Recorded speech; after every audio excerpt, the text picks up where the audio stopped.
When my parents phoned to tell me they had sold the family home, I assumed they had finally decided to retire and travel the world. But then my mother casually said something that made my blood turn to ice. "We're moving into your beach house tomorrow. Your dad already agreed, and if you don't like it, you're free to find another place." I had just walked away from my draining corporate career and invested every penny of my life savings into this oceanfront home to recover. Now, they were trying to push me out of my own safe haven, treating me like an ungrateful renter in a house my own hard work had paid for. My hands trembled with anger, but as I stared out across the waves, a calm smile slowly appeared on my face. I didn't shout.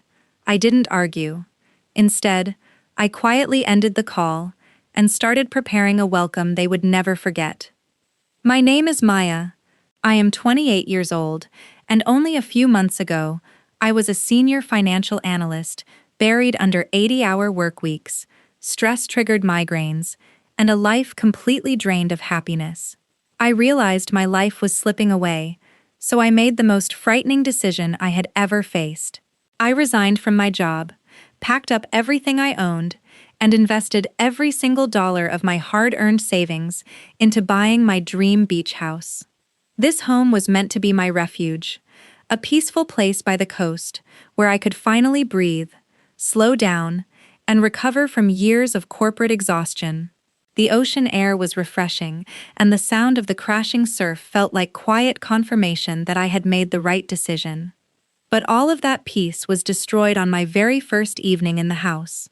I was relaxing on the porch when my phone started ringing. It was my mother.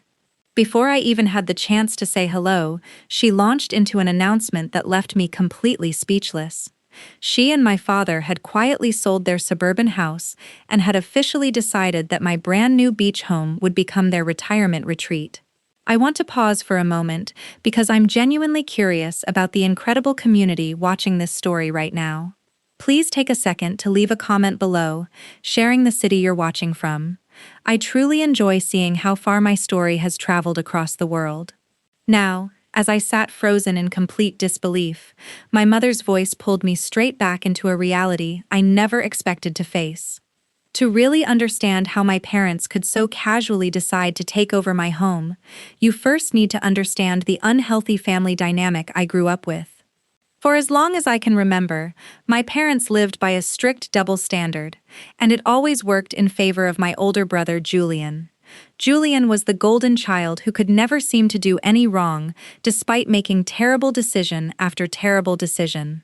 Every time he failed a college class, wrecked another car, or piled up thousands of dollars in credit card debt, my parents rushed in without hesitation to rescue him, draining their own savings just to keep him afloat. Meanwhile, I was expected to be the quiet, low-maintenance daughter who never caused problems. When I graduated at the top of my class and earned my high-paying corporate position through determination and relentless effort, there were no celebrations and no words of praise. Instead, they simply looked at my success as another financial backup plan for the family. My parents spent years treating everything I worked for as though it belonged to the entire family, while giving nearly all of their love and attention to Julian. They expected me to endlessly sacrifice my own happiness and financial security to clean up the disasters they all created together. In their minds, simply because they had raised me, they believed they automatically deserved everything I managed to build. As I sat alone in the silence of my new living room, listening to the echo of my mother's entitled demands, years of buried resentment finally transformed into complete clarity. I realized that if I didn't confront their toxic sense of entitlement right then, they would gladly take over every part of my life. The morning after that heartbreaking phone call, the full extent of their unbelievable audacity became impossible to ignore. My phone lit up with an endless stream of text messages from my mother, and she wasn't requesting permission. She was delivering orders. She sent me a detailed list of strict house rules that she fully expected me to obey, inside my own home. She demanded that I immediately empty the master bedroom so she and my father could move in comfortably. As if that wasn't enough, she casually instructed me to box up all of my personal belongings and relocate everything into the small, damp basement. If I didn't like those arrangements, she reminded me that I was completely free to pack my things and find somewhere else to live. My hands shook with pure anger as I stared at the messages on my screen, but instead of giving in to panic or falling back into the familiar cycle of family guilt, I took a slow breath and forced myself to think the way I had as a financial analyst. I walked directly to my filing cabinet, pulled out the official property deed, and arranged an emergency meeting with a trusted real estate attorney. My lawyer carefully reviewed every document and gave me a life-changing reality check. He confirmed that because the beach house had been purchased entirely with my own personal funds and was registered solely in my name, my parents had absolutely no legal claim to the property. They couldn't force me out, they couldn't demand that I sell it, and they couldn't even enter the house without my direct permission. That was the exact moment I decided I was done acting like the victim. I chose to pretend I was completely cooperating, allowing them to believe their manipulative scheme was unfolding exactly as they planned, while I quietly prepared a trap. With the legal facts completely supporting me, I spent the entire evening carefully getting everything ready for their arrival. If my parents wanted to treat my hard-earned sanctuary like a corporate asset they could simply take over, then I was going to treat them like demanding business clients. I sat at my computer and created a flawless, fully professional lease agreement. I researched the highest market rental prices for oceanfront homes in the area, doubled that amount, and made it their monthly payment. I included clauses requiring a substantial upfront security deposit, mandatory renter's insurance, and harsh financial penalties for any unauthorized changes or damage to the property. Next, I focused on securing the house itself and protecting my personal space. I contacted a local technician who arrived within a few hours to install a premium smart security system.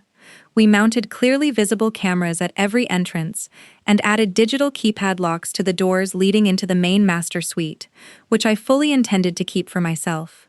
My parents expected to walk into an unprotected house where they could make all the rules, but I was turning it into a high-security fortress. By midnight, everything was ready.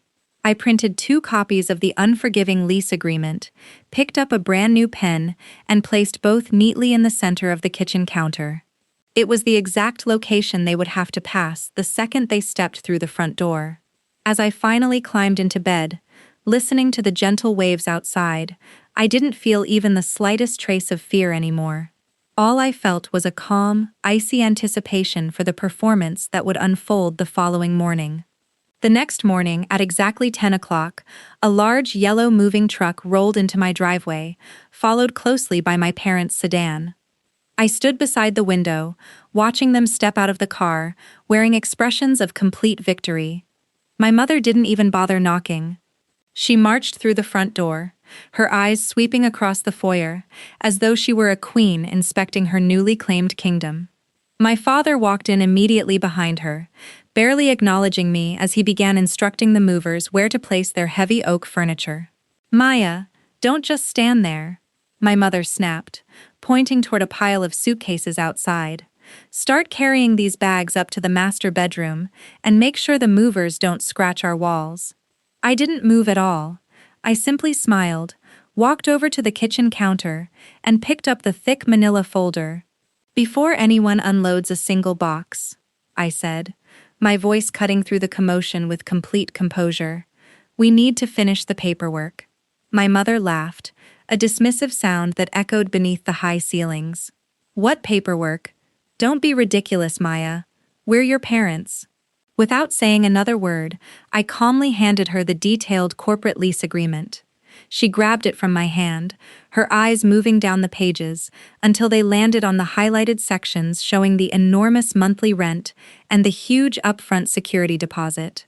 I watched every trace of arrogant entitlement vanish from her face in an instant.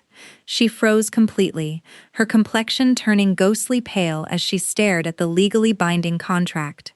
Turning toward my father with a trembling voice, she gasped, "Edward, look at this. She's actually trying to charge us." Anger exploded throughout the foyer, the moment my father ripped the papers from my mother's trembling hands. "What is the meaning of this, Maya?" he shouted, his face becoming a dangerous shade of red. "We are your parents.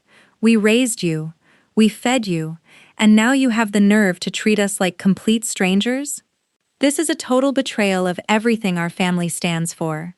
My mother immediately joined in, her voice rising with fake tears as she reached for the ultimate weapon of family guilt. "After everything we've done for you, you're going to throw out your own flesh and blood? You are a cold, heartless, ungrateful daughter." I remained perfectly still, allowing their desperate outrage to wash over me without reacting. The old Maya would have crumbled under the pressure and apologized, but the woman standing before them now was someone entirely different. I looked directly into my mother's eyes and calmly repeated the exact cruel words she had thrown at me only 24 hours earlier. "If you don't like it, you can find somewhere else." The look of complete shock that spread across their faces was absolutely priceless. I reached into my pocket, pulled out my phone, and glanced at the time. "I am giving you exactly 10 minutes, I said, my voice filled with cold, unwavering authority. "You will either sign that lease immediately and transfer the security deposit, or you will tell these movers to load everything back onto that truck and leave my property. If you're still standing here in 10 minutes, I will call the sheriff and have you arrested for criminal trespassing." The heavy silence that followed my ultimatum was interrupted only by the sound of ocean waves crashing outside.